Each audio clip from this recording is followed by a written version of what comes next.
quiet of night, I whispered my plea, holding her close, hoping for her decree.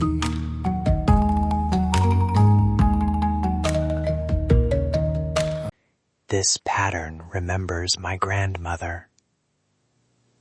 The words land like a shuttle between two beams. Simple, heavy, impossible to forget. The woman dyeing the threads smiled, as if the cloth itself were a small prayer being folded into the world. Right away I hear that memory is active here, not just decorative. From a cultural standpoint, patterns function as shorthand for people and events. They're mnemonic, relational. Exactly. And today, we follow those maps. Tell listeners where we begin. You started in Kampong Cham, a low-roofed shed, sunlight cutting the threads into bright lines. Then you moved through dye gardens, a repair shop in Phnom Penh, and finally to a diaspora collective abroad. Each stop shows a different way patterns travel. Yes. Close your eyes for a second.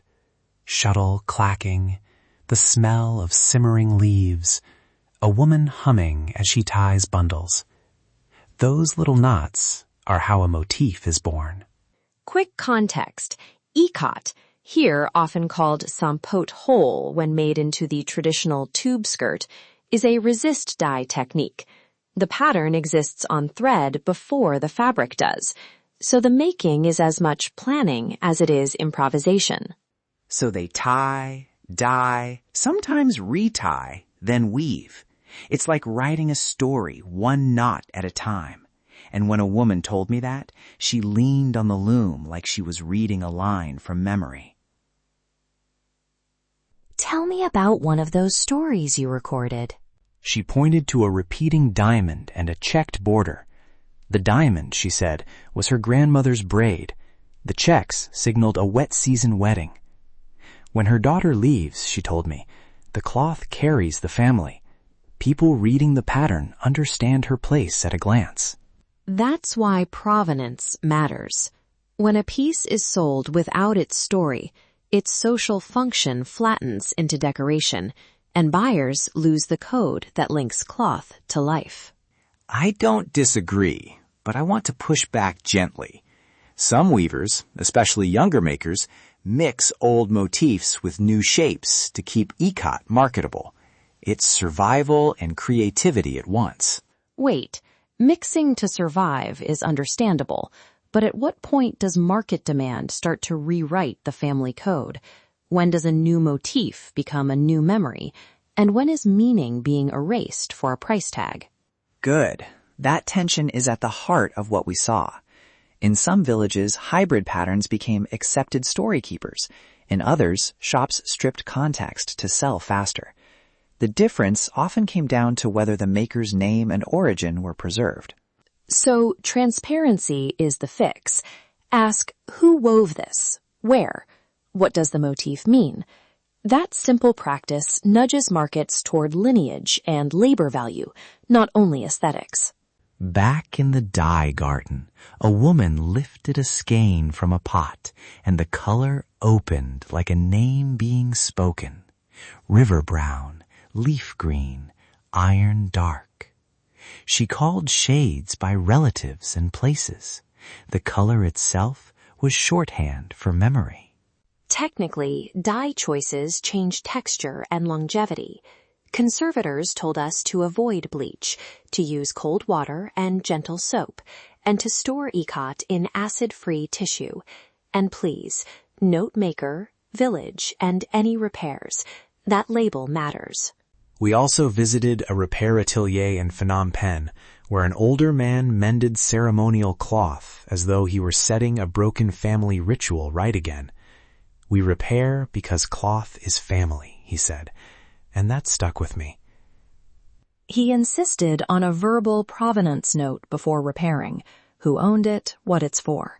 If you commission repairs, ask restorers to document their work. Those records keep the story whole. Close your eyes for a beat. Shuttle rhythm. Market bargaining a few stalls away. a temple bell like a punctuation. Let those sounds sit with the idea that cloth is both private memory and public language. We spoke with a textile conservator who mapped motif types, geometric repeats, floral echoes, border telltales, and she stressed partnership. When a pattern moves with a family across a border, the cloth becomes evidence of movement and belonging. Museums must work with communities, not extractive caretaking. An anthropologist we talked to reminded me that patterns are reinvented. A motif woven today may mean something slightly different to the next generation. Preservation must include those living readers.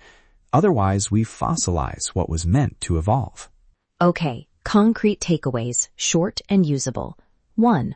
Always ask provenance. In Khmer, try Nikwat May, who made this. 2. Offer to pay for a story card with maker, village, motif meaning. 3. Care. Cold water, gentle soap, hang to dry away from direct sun. And one more. Support cooperatives and commissions. Regular work and small commissions keep dye gardens and apprenticeships alive. Even a modest monthly pledge or a one-off commission changes how a craft is sustained. Remember consent in the field. If you record or photograph weavers, explain how you'll use the material and offer a copy. Credit the makers in any publication. It's basic respect, and it protects stories from being detached and sold without context. A final picture. A woman folds a finished sampot whole, tucks it into a wooden chest, and whispers her daughter's name over the cloth like a benediction. Cloth here is promise and map, intimate and public at once. These patterns remember people. They ask us to remember back. If this episode moved you, subscribe to Ancient Echoes for more field stories and careful context.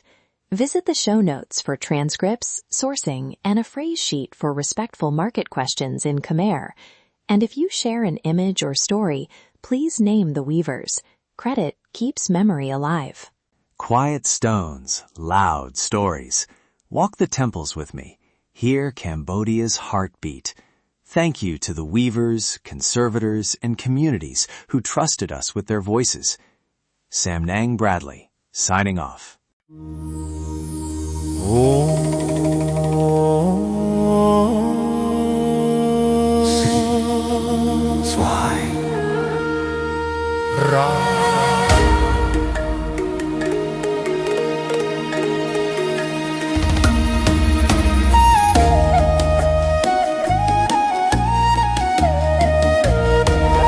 Oh, shining diamond, flawless and red, you stand so quiet, soft in the air.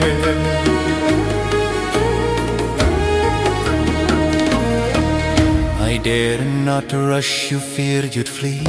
Your heart too pure to belong to me. If you turn away, I reach and bind, press my hand, still body and mind.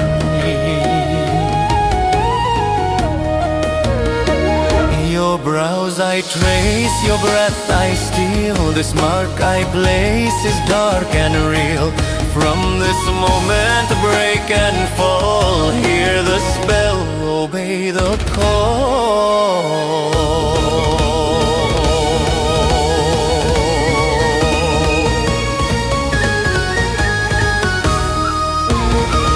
False love born from sacred lies, second one whispers through closed eyes.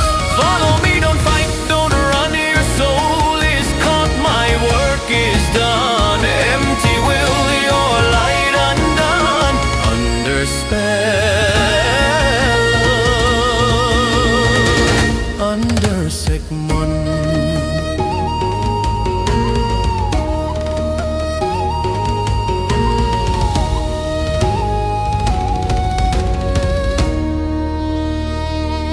Crystal beauty, diamond bright, caught between shadow, charm and night.